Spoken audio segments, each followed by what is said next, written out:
प्रचार तो गोटे ही गला जे बीजेडी माने समहाव रदर चाहूची जे सेठी बीजेपी जीतु बोली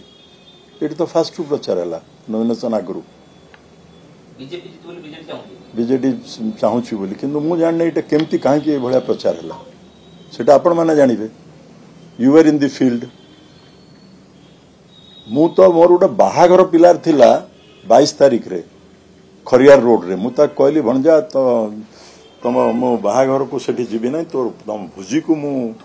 आसबी 25 तारीख रे अच्छी बोर्डेन रे मोर पिला से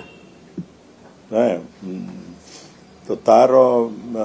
मैरेज रिसेप्शन को मु गली बोर्डेन जेहेतु नुआपड़ा कन्स्टिट्यूएंसी भितर आसु नहीं है तो मते अनेक लोक सेठी प्रश्न कले एंटायर नुआपड़ार सबू दलर लीडर आसते जोठी मु जाइथिली ताकू मु ब्लॉक युवा कांग्रेस सभापति करथिली मंत्री थिला बेले बोर्डेन रो तो सेठी सबू दलर लोक आसथिले तार तार पीआरओ टिके स्ट्रांग से पिलार से वर्तमान तार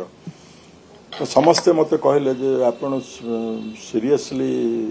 बीजेडी दल थिला भलिया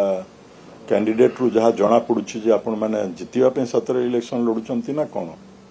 जदि जितिबा पे लडुथिले कोन नुआपड़ा जिल्ला रे हमर लोक नथिले हमर लीडर नथिले एटा हम किछि लोकंकर फीलिंग हला जे एटा हम प्रति कोन अपमान नहे तो ए भले एबे याकू जदि कहबा भूपिंदर सिंह दल विरोध रे कहउचंती विरोध रे करबा कोन अछि सब तो सरी वाला दलर सम्मान मर्यादा सेठी वर्तमान पिला मते प्रश्न कले जे नवीन बाबू को ए अवस्था रे कोन दरकार थिला एक्सपोज करबा पे आनिकरी एटा भूल मेसेज दला बहुत भूल मेसेज जाइछि एटा हां आमे तांको प्रति सम्मान जो कहूचे सम्मान नहीं आमे गुटे नैकरी तांको माने अपमानित कले तांकर जो लेवल टा को आमे को लेवल रे नै कि पहुंचैले सीनियर लोक जो माने दल को तैयारी करचंती जो माने नवीन बाबू को आनिकरी बसैचंती प्रेसिडेंट दल रे समान को टोटल जदि आपण माने बाहर फिंगी देबे समान को भितर जहा कुछ सहित मु शेयर करछि से माने कहले नवीन बाबू को नै कि जिबार आवश्यकता नाही।